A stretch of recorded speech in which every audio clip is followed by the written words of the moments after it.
1 तारीख यानी कि 1 अक्टूबर से आपको 2 नए झटके लगने वाले हैं, जिसका डिस्कशन हम इस वीडियो में कर रहे हैं।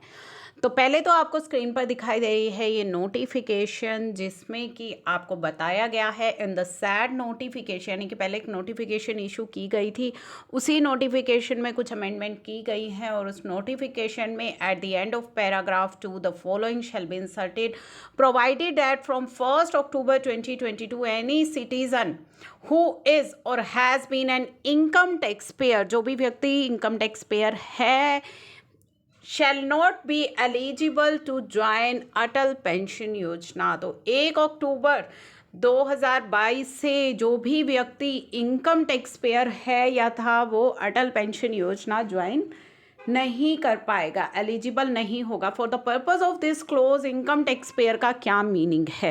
इनकम टैक्स पेयर का मीनिंग है it shall mean a person who is liable to pay income tax in accordance with the income tax act 1961 as amended from time to time. अगर आप इनकम टैक्स पे करने के लिए liable हैं तो आप एक इनकम टैक्स पेयर हैं। भले ही आपने टैक्स पे ना किया हो, लेकिन अगर आप लाइबल हैं तो भी आप इस डेफिनेशन में कवर हो जाएंगे।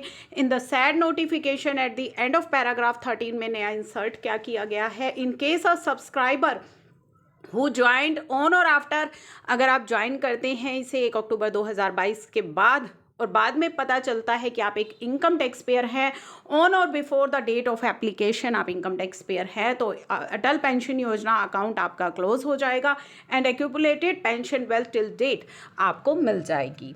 ठीक है, तो ये नोटिफिकेशन लागू हो जाएगी 1 अक्टूबर 2022 से। दूसरा जो आपको झटका लगेगा वो जीएसटी में, यानी कि जो आपको 1 अक्टूबर 2022 से ई इन्वॉइसिंग की लिमिट रिड्यूस हो जाएगी 10 करोड़ रुपीज़। तो अगर आप 10 करोड़ के दायरे में आते हैं, क्योंकि इसमें काफ़ी सारे जो 10 crore is not a big turnover, सब इसमें आ जाते हैं, कवर हो जाते हैं, तो आप पर ई इन्वॉइसिंग के जो प्रोविज़न है वो एप्लीकेबल हो जाएंगे। यानी कि 21-22 तक के लिए तक का जो टर्नओवर है वो आपको देखना है, 17-18 से 21-22 तक का। अगर प्रीवियस ईयर का टर्नओवर आपका 10 करोड़ एक्सीड कर रहा है तो आप ई इन्वॉइसिंग के दायरे में आ जाएंगे। आपको इन्वॉइस बनाना होगा, तभी आपका जो इन्वॉइस है वो वैलिड कहलाएगा और सामने वाली पार्टी को उसके बेसिस पर आईटीसी मिलेगा, क्योंकि आईटीसी के लिए भी एक वैलिड इन्वॉइस होना चाहिए।